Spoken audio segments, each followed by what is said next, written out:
right, my man Baldy is here at One Jets Drive. Yep. We're taping this here in June. Mm-hmm. This time of year, you never take any time off. It's always a good time for football, I take man. time off. I mean, I'm coming back from an injury. So if I get a chance to go watch football, it takes my mind off the injury. These kind of things happen. So, look, you get a chance to watch one of the 32 teams in this league with Aaron Rodgers out there directing traffic and seeing some of the new guys out there. It's worth my time. All right, let's talk injuries. Okay. What was your latest surgery? My latest surgery was I had to get a tricep tendon reattached. And when you get tendons attached, like Aaron Rodgers had his Achilles attached. I got my tricep attached. I mean, it's all the same. You got to, they anchor the tendon with a suture, and they sew the tendon to the suture. And then you just need to let it rest. You have to fight the urge to get out there and do Baldy kind of things. Get out there and dive and fish and do the things I like to do. So you have to just basically buckle down and just say, I can't do it for 2.5 months. Just let it heal. But you're not completely off. Morgan Moses was in the seat very recently, told us he tore a pec when he was blocking Myles Garrett of the Browns. He thought he was having a heart attack during a game, but he ended up not only finishing that game, but finish the season. Yeah, playing the rest of the season. You're in the gym. Yeah. You're lifting with one hand. Yeah, I'm lifting with one hand. One arm. So you're not going to have any atrophy. I'm a one-arm bandit right now, EA, and it looks weird to everybody that sees me in the gym. But there's science behind it, that if you just work out with your good arm and your good side of your body, you can maintain your muscle mass on the other side. You won't atrophy as much as if you didn't do anything at all. Here's the secret with Baldy. He's never out of the gym. Well, you have to I'm trying to maintain whatever I got left. Yeah. So 13 surgeries, though, you told me. My 13th surgery, knees, sports hernias, metatarsals, carpal tunnel, just stuff. Just happens. Overall, you're feeling I feel good. I feel good. Today I'm doing the whiteout, and I got the zinc sunscreen on because I got to protect myself from the sun. And my hair might be more gray than usual because I got some of the zinc up there. But you come in with the Baldy's Breakdown shirt, the red. Yes. And I'm kind of upset because I want mine. Yeah, well, we're just getting them to the presses now. Okay. So we will have we'll have these things stocked up here pretty soon. Maybe if I come, certainly by the time I come in the summer training camp, we'll outfit the whole staff. But even maybe by next week when I come back for mandatory mini camp, maybe I'll have some in tow. I like the red. It's popping. So when you're out there, you're watching from the balcony up here on the second floor at One Jets Drive. What are you looking at in terms of guys being out there in shorts? Well, I mean, the connection that Aaron Rodgers has with Garrett Wilson, like to every Jet fan, it's good. The ball doesn't hit the ground. Anytime Garrett's targeted, the ball, it gets caught. Whatever type of acrobatic move he's got to make, like he just has these legs that just have a lot of life to him. Yeah. So he's bouncing. I'm looking at Braylon Allen, the rookie running back out of Wisconsin. At Wisconsin, they don't throw the football to the running backs. It's just not part of their offense. But he's lining up at wide receiver. He's catching everything they threw to him. Right. And you look at Isaiah Davis, they're running back out of South Dakota State. Like both those kids are big guys, and with Breece Hall not practicing today, they got a lot of reps. So I see that. Then I'm looking at Keith Carter coaching the offensive line. So you're looking at Olu Fashanu playing strictly left tackle. You're looking at a pumped up, beefed up Carter Warren in his second year. You're looking at Joe Tippmann, taking all the snaps. So, you're looking at some pieces. John Simpson coming in, playing guard, next to Olu right now, playing left guard. So you're just looking at some of the pieces that you can project, down the road this season, where they're going to be, what they might be doing. Does it surprise you? Again, it's summer. I know the pads aren't on, so everything's going to change when the pads come on. But Braylon Allen's 20 years old. You talked about him not getting many opportunities to catch the ball at Wisconsin. Yeah. And he caught some balls, but he's out here. Today, he made a catch 35 yards down the field with a linebacker back pretty shoulder. close to him. Back shoulder. Yeah, back shoulder, adjusted to the ball in the air. Everything I saw him catch, he caught it with his hands. He didn't catch it with his body. Yeah. He trusts his hands. I think he's got good hands. I mean, it's one day that I've seen him live. So I'm not going to go crazy, but it's encouraging. They did a lot of empty sets today. They put him out at wide receiver. The one you're talking about was coming right into our living room. Yep. It was a nice adjustment. In fact, it basically got about the biggest resound of applause by the offense all day with that catch that really finished a period. How advantageous is it for the young dudes out here that Aaron is here at OTAs? Because Aaron himself, personally, he doesn't have to be out there. But with those guys being around and getting those reps with him and also being coached up by him. Well, Aaron, it's important. It's really important. And I'll tell you why. Because we know that Breece Hall's going to line up and he's going to get, 70% of the snaps at running back. Okay, he's an elite player. But, to work with Braylon Allen, to work with Isaiah Davis, to work, you look at Jeremy Rucker right now. Yep. Looks like he's going to have a bigger role. Like all these things, you can't have enough timing with any of these players. Whether it's an adjustment, whether it's a play call, whether it's seeing it the way he sees it. I think it's incredibly valuable. People can undermine what voluntary OTAs are. But for a guy like Aaron, he needs all this time with all these young guys he can get. You don't know when they're going to get their chance or when they need him to take a chance. Right. And anything that you can communicate right now can transfer to summer, to the fall, and to when the games really matter when you get to Thanksgiving and beyond. He literally is a field general because we were watching out there today. He was having another rookie running back, Isaiah Davis, motion out of the – I don't want to give too much away. Let's just say he lined up outside. Came in motion. But he, before the snap, he got a little excited. He wanted to get out there in a pass pattern, and Aaron pointed to the sideline. Aaron went like this. He went – like he literally made the switch. Right.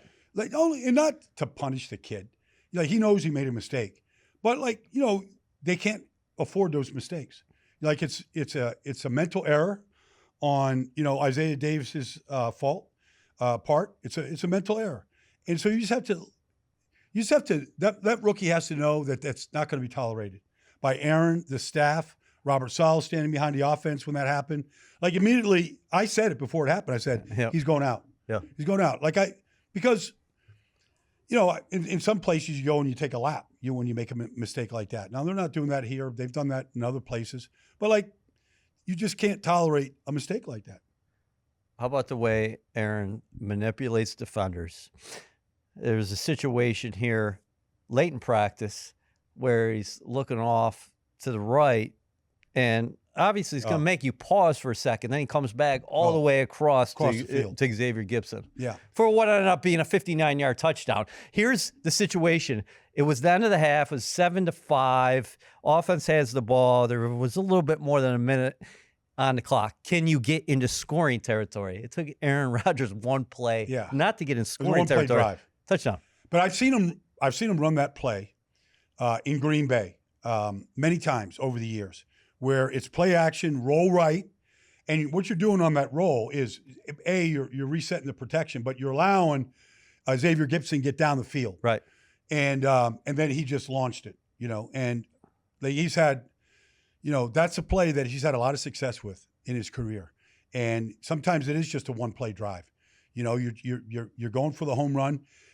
It's a contested catch by Gipson against the safety, I think that was there, Tony Adams, and he came down with the ball, and it was one play. He was off the field. Touchdown. Yeah. It's pretty. Every time we're out there in the practice field, Aaron Rodgers makes a throw, and you say, wow, maybe a couple practices, it's a few throws. But he's still got it. Oh, yeah. No, I think he knows that he's got it. And he also knows what happened last year. And, look, everybody's going to get excited about all these throws. They're going to put it in social media. Yeah, right. All right. Nobody is going to get excited, really, until, they get to week 1 in San Francisco. And Nick Bosa is barreling down on him, and he's got to make this throw against an elite defense. So, I mean, but that's fine. That's okay. He knows that. But at the same time, you still have to go, the guy still has a live arm. Yeah. It's a very live arm. The ball still spins. He can put it anywhere he wants to put it. And so he still has elite talent throwing the football. It's fun to watch. Let's flip it to the defensive side of the ball. The Jets have talked about maybe using Sauce Gardner as a traveler more than in the past. They've done it in the past. Not much. Not frequently. And you do have the luxury of having a guy opposite of you that you have a lot of confidence in, and a very solid player in DJ Reed. But what would that do for the defense as far as saying, okay, well, you got a top receiver. Maybe this week I'm going to throw sauce on him. Well, sometimes there's a different ways to do it. First of all, it's a change up for the defense. All right, so you're not really sure to the offense how they're going to line up. But there's a couple different ways to do that. One is you could put sauce on the number 2 receiver and double team the number 1 receiver. Or you could put sauce on the number 1 receiver, and then play, DJ on the other side, whatever. Like all those, but you should play around with different styles because it can both be effective sometimes. We've talked about it in the past, but there's a lot of changing faces there along the defensive line. I know we can't see a lot right now. Hassan Reddick, he wasn't out there on the field today. He will be out there at mandatory minicamp whenever this runs. What do you think about the dynamics up front? You got the star with Quinnen Williams. You got Jermaine coming off a big second year. You got Reddick coming in. Quietly, the Jets have changed some parts next to Quinnen Williams because Lucky Photo is going to be here, as is Javon Kinlaw, and those guys replace a pair of veterans in Quentin Jefferson, Al Woods, and then also let's see what Will McDonald has in his second season. And can he make another jump? Well, we saw on the outside. But we saw Jermaine make a huge jump last year, a huge jump, and that's the jump that you hope Will makes this year. Can he make the jump where Jermaine became a really legitimate starting defensive end that looks like he's got Pro Bowl potential? Like he's on that track. Hassan Reddick is an A player. He just, he's used to playing 65, 70% of the snaps. He started last year with a broken thumb or hand, whatever it was, and it hampered him a little bit. But he still has elite change of direction. He has a variety of moves to win. If you get inside push from Quinnen, Solly, Kinlaw, like the guys inside right now, Jermaine outside, like you could get an ASCAR line with Will and Jermaine and Hassan and Quinnen. I mean, there's going to be some good change ups here. What you hope though is what never materialized last year, where this team could play with the lead in the second half. You just didn't score enough points. So can you get to the second half, late third quarter, fourth quarter with the lead, where teams basically have to throw to catch up? And if you do, they were pretty good last year. They had 26, 27 takeaways. Like this is a defense that's a step that they got to take. They got to take the ball away even more. And I think if you give this defense a lead, and this defensive line a lead, and you let them pin their ears back, like we could see some big numbers sack-wise and takeaways-wise. How are teams going to try to attack the Jets' defense? Because on paper, I know it's June, not a lot of weaknesses there. We mentioned the defensive line. You go back to the cornerbacks, you could say the Jets' top 3 is up there with anybody. Yeah. You got C.J. Mosley and Quincy Williams, the team MVP. They're in the middle. I know it's interesting. Robert Saleh was asked about it today. He said, do you think that these guys can hold up on the edge, the Hassan Reddicks of the world, the Will McDonalds, because they're 240, 250? Are teams going to try to attack the perimeter here? Well, it always starts with stopping the run. Yeah, It just always does. Buffalo changed their offense last year, mid-season. Fired their offensive coordinator, went to the running game. Josh Allen became a bigger part of it. James Cook really took off. Like, there's a team that wants to run the ball different. They're looking a little bit different now. 2 tight end sets, playing to their strength. So it's always going to start with their ability to stop the run. And so, yes, those guys will get tested on the edge, no doubt. If Will's out there and Hassan's out there, like you got undersized defensive ends, okay. Well, I mean, Hassan's been like that since he transferred from off the ball inside linebacker, how he started in Arizona to what he did in Carolina and then Philadelphia. All right, but he's a very skilled player out there on the edge, and so you want to test it, go test it. The Jets have had the Bills' kryptonite, I think, when you look at their matchups. And you're talking about Buffalo shifting strategies. When you look at the division, how much of these roster constructions with the Jets, with Miami, with Buffalo. I'm not even going to put New England in that category because I think they're in a different spot right now. But how much do these management teams have to look at those three teams and say, we're playing them twice a year? Oh, look, I mean, Miami's speed is ridiculous. And their ability to run the ball.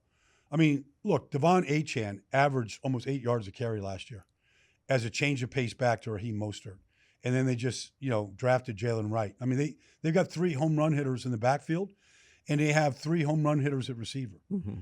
And so how do you affect Tua? And he gets the ball out quick. So, they do a lot of things motion-wise, formation-wise in the run game. And so you have to match up to that, And so you've got to defeat one-on-one blocks. You got to defeat their stretch game, their zone stretch game. And all of their motions and shifts cause you to really blink and freeze. And so that's them. Buffalo, look, I don't know the receivers yet. Keon Coleman's a rookie. Yep. Okay. It looks like that's a perfect matchup for Sauce to go up and just take a big receiver out and make Josh Allen do things with it. But Josh Allen's ability, he ran for 15 touchdowns last year, Eric. This is a guy that you have to account for in so many different ways. Do you think when the Bills were making their team, they're looking at the Jets defensively? When you're talking about that offensive strategic shift, or are they looking at Kansas City and saying, hey, we want toe-to-toe with them for 60 minutes. That's the beast. That's the team we got to beat. Well, they've won the division 4 years in a row. Right. Okay, 4 years straight, division champs. So you always build your team to beat the division winner. Right. To try to take Buffalo down.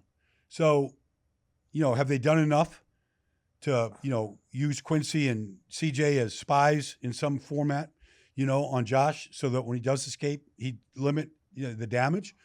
They've got tight ends that both can run, Dawson Knox and Dalton Kincaid. Like, how are you handling the tight ends? There could be mismatches if you put Kincaid against Michael Carter in the slot.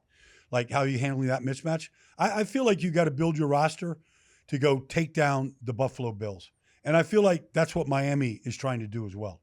Yeah, and I feel like the Jets, and we talked about it before, I think on paper, the Jets do have a roster that should be able to take down the Bills. They should be able to take down the Miami Dolphins. But do you see this as a 3-horse race? Yeah, I see it as a 3-horse race. You do? Yeah, I don't think, I'm not discounting New England. No. Because it's just going to be so different what Gerard's doing, what Elliott Wolf, the general manager, is doing. It's just going to be such a departure from how they build a team, how they design, game plans. It's just going to be so different than what you've seen for 20-plus years. So you just have to kind of wait. I don't think they have a very talented roster. They'll do whatever they have to do in order to try to win games. But, obviously, the Jets have had a hard time beating the Patriots. Defensively, I think they're going to be very, very good. Yeah. And so they probably will do a pretty good job of keeping the score under 20 points and playing close games. What do you make of the AFC as a whole? Kansas City is a dynastic team. I mean, that's a dynasty right now we're watching. Jim Harbaugh has returned to the National Football League, taking over the Chargers. You got his brother, John, in Baltimore. You have 4 teams in the AFC North that you could sit there and say, hey, those are playoff teams. You got C.J. Stroud and the Houston Texans. Indianapolis is trying to get into that mix with their young quarterback, Anthony Richardson. I know Jacksonville has high hopes with Trevor Lawrence, and we've been talking about the AFC East as well. What do you make of this conference? It's wicked. It's a wicked stretch. Some of these teams, like the AFC North, Baltimore, Pittsburgh actually was 5-1 in their division last year. Which is crazy. 3 teams made the playoffs, okay? In the AFC North. They have the 3 toughest schedules on paper to start the season. Cleveland, the toughest schedule, followed by Baltimore and Pittsburgh. So it's a brutal schedule. So they're going to beat up each other. When Joe Burrow plays 17 games, they're a completely different franchise. Yeah. So the quarterbacks are elite. Russell Wilson, like Pittsburgh, made the playoffs last year, won 10 games, and their 3 quarterbacks threw a combined 13 touchdown passes. Wild. So, if Russell Wilson, he threw 26 touchdowns last year and 15 starts in Denver. If he throws 26 touchdown passes, does that mean they win 11 or 12 games? It might very well do that. They've really rebuilt their roster. Harbaugh's going to make a difference. He always does. Like the way that he wants to win games, where they're putting their emphasis in the trenches right now. They have an elite quarterback. The AFC South is going to be scary good. Like this Anthony Richardson, I know he only played in 4 games last year. He is a beast. And he's very, very good. He beat Houston last year. He was down 23-0 in the second half to the Los Angeles Rams and tied them up in the second half to go to overtime. Like, he's a talented guy. So you liked his small sample a lot. Yeah, I like it a lot. Like he's way better than I ever thought he could be in just a sample of 4 games. And I think he'll be better in the second year. And we saw what CJ did in Houston. So this is murder's row right now. It's murderer's row. Like, just forget, look, Miami is, I think defensively they're going to struggle, at least for half a season. I do too. I think they're going to struggle. The Jets should be very good or elite defensively. Well, I mean, it's going to take a while for Jalen Phillips and Bradley Chubb to get back from major surgeries a year ago. I saw them in minicamp OTAs 2 weeks ago, and, they're not ready to play. I don't know when they're going to be 100%. They got a new defense coordinator, Anthony Weaver. Yep. They don't have the same talent on defense that they had a year ago. No. So offensively, though, they could be very good. Yeah. I mean, they could be elite. So, and he's a creative play caller. He's a great play caller, and he has an unbelievable style. Of his ability to run the ball, like he's a master in running the football, and so they're still going to be a very tough out. He's fun to watch call games if the Jets aren't playing him. I don't like to watch him call a game. There's a reason why Kyle Shanahan never wanted to let him go. Yeah. Cleveland, Atlanta, San Francisco, other teams tried to poach him. He wouldn't let him go. He, getting a head coaching job. He's a very talented offensive mind. Where are we right now with the wide receiver market in the National Football League when see Jalen Waddle get the kind of number that he just got, and Justin Jefferson follows up quickly after? Well, I mean, and CeeDee Lamb is yet to follow, and Jamar Chase. We saw both receivers get paid in Philadelphia, and A.J. Brown and Devontae Smith. Yep. It's out of control because you're paying the receivers now the second highest amount of money next to your quarterback. It used to be your corner, your star defensive end. And some places they're still doing that, but Brandon Ayuk, who knows what's going to happen? You can only pay so many star players, and if your quarterback is taking in a quarter of the salary cap, and now your receiver, in Miami's case, Jalen Waddle and Tyreek Hill, it's eating up a big chunk of your salary cap right now. I'm not saying these guys aren't worth it. I'm not saying that they don't have the value. They do.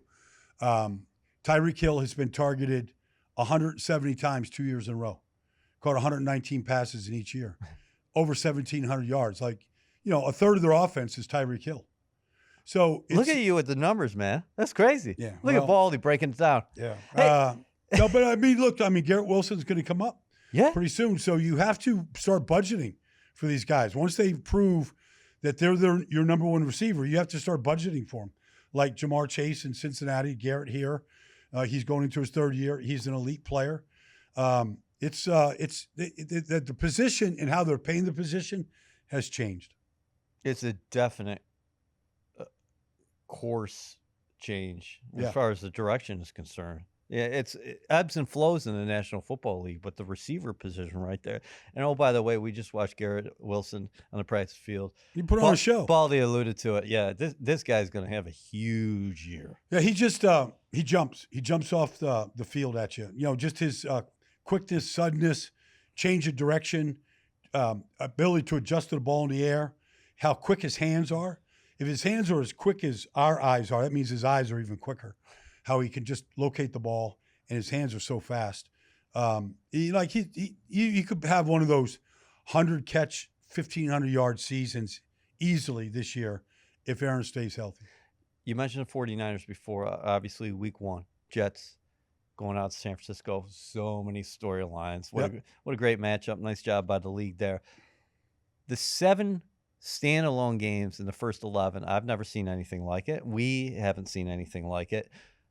From a media perspective, your thoughts. Also, from a dude who played in the trenches, your thoughts on the changing schedule. But because for that first 11 or 12 weeks, the Jets will not have the same number of days of preparation in any of those games. Yeah. You're talking about long weeks, short weeks, Thursday nights, Monday nights, Sundays. They've got some marquee players. Aaron even said it. We got to make up for, me missing last year. So, look, I just think it's going to alter some of preseason when you have to play 3 games in 10 days. Like, I don't know how much you can put any of the starters on the field knowing what's in front of them. I mean, 3 games in a 10-day stretch is tough as any stretch that any team has to play all year. You play a Monday night, a Sunday, a Thursday. Out of the gate. That's what right you're out saying. of the gate. Yeah. That's very tough. Now, if you come out of there with a good record, you do get like a little mini bye from that Thursday night to get ready for your 4th game. So there is a little bit of, you can catch your breath a little bit, from that Thursday night game against the Patriots. But you have to really plan. Like Coach Sal's, like his game planning for those first 3 games is critical in how he handles the load, how he handles preseason games. You definitely want to get some time. You don't want to go to San Francisco without playing, without getting some time, especially with the new offensive line and all those things. But at the same time, you got to treat your starters with maximum rest. So those guys bubble wrap, they're in the preseason action. You do have those joint practices nowadays. You have those as well. Yeah, right. So I think you're going to get a bulk of the work in the joint practices. You got 3 different teams that you're practicing with. So you could get a lot of work done with them. I don't think you'll see many starters in the preseason games, which is fine. Just fine. Like give your young guys a chance. But there's scrimmages and whatever. If Aaron Rodgers in the starting offense gets 1 series, like he did last year. All right, you got to go on that road trip to San Francisco against an elite defense. You got to hit the field running. You mentioned the offensive line before. You were watching Olu Fashanu, the Jets' number 11 overall selection in the draft. We didn't get to see Tyron Smith take team reps today, but he was out there, and he's been out there taking team reps throughout OTA's voluntary sessions. Baldy, I know you have gone multiple times to Cowboys camp, but for me, it has been really something watching number 77 in action, because if God wanted to create an offensive tackle, he looks like Tyron Smith. Well, 2 things about Tyron, really ever since he came out of USC, is he has no clock in his head about how long the quarterback is holding the ball. I mean, you go back to Tony Romo days and Dak days, like he'll block. He never gives up on a play. And then once he gets his grips on you, he never lets him go. Like his grip, his ability just to grab. He didn't get a lot of holding calls. He does it legally, but his ability just to, once he gets these grips on you, literally the play's over. And he'll hold that for as long as it takes for the quarterback to get rid of the ball. Right. Like those are staples in Tyron's game, and it always has been. He's unbelievable. Robert Saleh was commenting about the weight he throws around like nothing in the weight room. He's got tremendous upper body strength. Tremendous. He said he's repping like 400 pounds on the bench like Saleh does 135. I think Saleh was downplaying what he does on the bench. But. Well, I mean, he's always had great upper body strength. It's been the hallmark of his career. Like he gets you inside right here, and he's got you gripped. Like I don't care who he's going against. Nick Bosa, pick a guy. Like he's going to lock him up. How valuable is this time for Olu? Like we saw him get first team reps out there today, and also into training camp, because the Jets have to play the long game with a guy like Tyron Smith, and also Morgan Moses is coming off pec surgery. Yeah. No, it's super valuable, and Carter Warren as well. Their 4th round pick last year, who's looks a lot bigger and bulked up from a year ago. I mean, both those guys are getting all the number 1 team reps right now. Carter at right tackle, Olu at left tackle. It's great. Young guys, give them every single one of these plays. I mean, from listening to Aaron call the plays in the huddle to the checks at the line of scrimmage to, seeing the blitz looks. Like it's, they've got it. As an offensive lineman, mentally, you just have so much more you have to absorb. So the more you can absorb right now, the more you can process, the more reps you get, the better prepared you're going to be when and if your time comes during the regular season. Same thing for Malachi Corley. I know he's not going to be the opening day X or anything like that as Mike Williams returns from his own ACL injury, but this is super valuable for him coming from a system like he was running at WK. Well, you go from West, you go from right. Western Kentucky to New York Jets with Aaron Rodgers. I mean, it's a big jump. Yeah. You go look at his tape against Ohio State last year, and he had a good game against them. But this is different now. This is different. You're looking at Sauce out there and DJ, guys that have seen a lot of football and are elite players. Like, this is good for him. Everything from running his routes to proper depth, making sure that he's seeing what the quarterback is seeing, cutting things off, reading man zone, seeing the different looks he's going to see. Like, this is invaluable. This is important. And when people on the outside are talking about cutting back OTAs and mini camps and all this stuff going forward, like, you got to take advantage of these days. Every day is really, really important to a young kid. All right, so let's end there. How realistic is that? Were you surprised that? I was surprised I heard it, but look, it's always ultimately this is about give and take with the NFL Players Union, right? And the league, and so they want to get to an 18-game schedule eventually. Sure, and they will. They'll get to an 18-game schedule, 2-game preseason, 2 bye weeks. Like, all that is coming.